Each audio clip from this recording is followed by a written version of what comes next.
Okay, so the spring market is officially here. There are three things you absolutely need to make sure that you do if you're going to be competitive in this market. The first thing is to make sure that you're going to have a pre-approval. If you're pre-approved, you already know what your price range is going to be and where and what markets you should be looking at. It's also going to make sure that you have all the ammunition you need to submit a solid offer by showing that proof of your pre-approval. The second thing is making sure that you are going to be operating within a certain buffer zone of that pre-approval. There are so many buyers that are out there on market that are submitting offers and they're not getting it, and they're frustrated and they're disgruntled. Now, the reason why is they're submitting offers on homes that are maxing out their pre-approval. It's not allowing them to be competitive. So for an example, if you have a pre-approval of $350,000 and you're submitting offers on houses that are $350,000, very high likelihood that you're not going to get it if it is a very desirable property.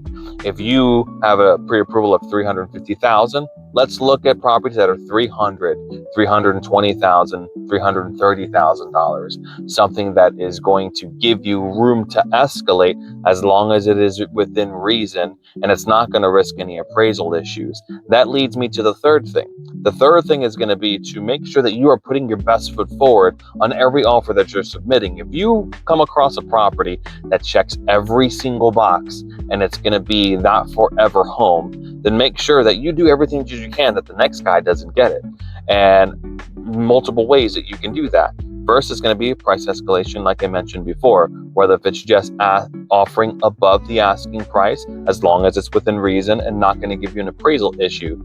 If it is going to give you an appraisal issue, then ensure that you have the funds to cover an appraisal gap, and you can always submit an appraisal gap addendum or contingency in with your offer.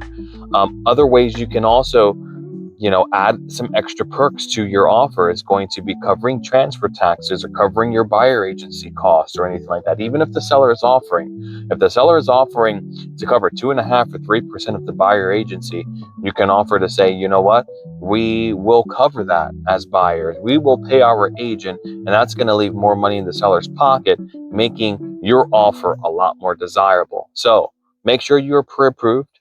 Make sure that you're offering on properties that give you some breathing room, that give you that buffer between what your maximum pre-approval ratio is versus where you're starting from. And also ensure that if it's a property that checks every box, do everything you can to ensure that you get it within reason. As long as it's going to be affordable to you, as long as it's not going to raise any issues with the transaction later on when it comes to appraisals or anything like that. So if you want to be successful when submitting offers in this market, bring your A game. Come in swinging, be competitive, put your best foot forward. Obviously, take the advice of your real estate professional. Ensure that they're advising you in the right way. And if they are, take their advice as long as it is within reason. Your real estate professional, your agent, should always have your best interest at heart and your best interest first. So ensuring that you're not going to go broke while you're submitting crazy high offers that you can't necessarily afford is going to be the first priority.